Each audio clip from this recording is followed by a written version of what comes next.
गांव के एक कुएं के करीब चंद मेंढक रहा करते थे। उन मेंढकों का एक बादशाह भी था जिसे सब राजा कहते थे। लेकिन राजा मेंढक की अपने चंद रिश्तेदारों के साथ बिल्कुल नहीं बनती थी, क्योंकि वो इसके साथ अच्छा सलूक नहीं करते थे। एक दिन मेंढक राज ने अपनी बीवी से कहा, मैं एक दिन सब रिश्तेदारों को देख लूंगा जो मेरी बिल्कुल भी इज्जत नहीं करते।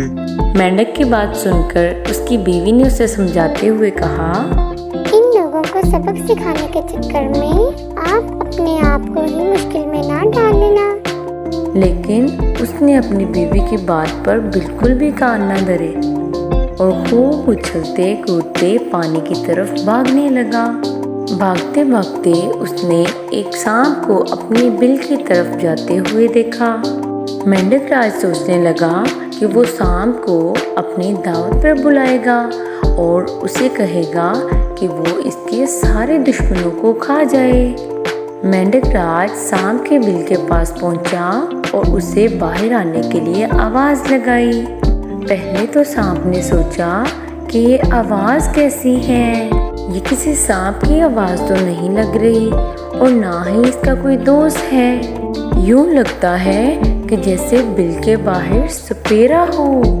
ऐसा सोचकर वो बिल्कुल खामोश रहा, लेकिन उसे फिर से आवाज सुनाई दी, प्यारे सांप मियाँ, मैं तो मेंढकों का राजा हूँ और मैं तुमसे दोस्ती करने आया हूँ और मैं तुम्हें दावत देना चाहता हूँ। ये सुनकर सांप हैरानगी से बोला, ये नामुमकिन सी बात है, क्योंकि आग और पानी की दोस्ती नहीं हो सकती। सांप को जवाब देते हुए मेंढक राज बोला, ये बात सच है कि हम अलग अलग नस्ल से ताल्लुक रखते हैं, लेकिन मैं चाहता हूँ कि तुम मेरे सारे दुश्मनों को खा जाओ। तुम्हारे दुश्मन कौन से हैं? मेरे रिश्तेदार ही मेरे दुश्मन हैं और हम सब एक ही जगह पर रहते हैं। मेंढक राज की बात पर हैरान होते हुए सांप ने कहा, अगर तुम सब एक ही जगह पर रहते हो तो मैं तुम्हारे साथ कैसे आ सकता हूँ?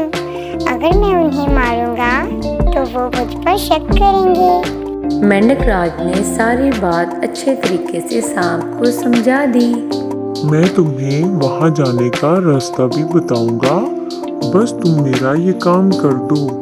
ये सुनकर सांप थोड़ी देर के लिए सोचने लगा कि अब वो बूढ़ा हो चुका है, अब तो चूहे पकड़ना भी मुश्किल है, तो अब उसे मेंढक की बात मान लेनी चाहिए। इतना सोचकर वो मेंढक राज के साथ जाने के लिए तैयार हो गया, लेकिन कि सांप सिर्फ उसके दुश्मनों को खाएगा, उसके खानदान को कुछ नहीं कहेगा और ना ही उन्हें कोई नुकसान पहुंचाएगा। वहां पहुंचने के बाद मेंढक राज ने सांप को अपने दुश्मन दिखाए और अब वो दिल ही दिल में बहुत खुश हो रहा था कि अब इसके सारे दुश्मन एक एक करके खत्म हो जाएंगे। और चंद दिन बाद सांप ने एक एक करके सारे मेंढकों को खा लिया और अब वहाँ पर मेंढक के खानदान और उसके चंद दोस्तों के सिवा और कोई नहीं बचा था। फिर मेंढक राज ने सांप से कहा, अब तुम्हारा काम खत्म हो चुका है, अब तुम अपनी बिल में वापस जा सकते हो। सांप ये सुनकर हैरानगी से बोला, अब तो मेरा बिल किसी और सांप ने हथिया लिया होगा और अब तो मुझे कुछ खाने को भी नहीं मिलेगा। मैं तो अब यहाँ ही रहूँगा और तुम मेरे लिए रोज खाने का इंतजाम किया करोगे।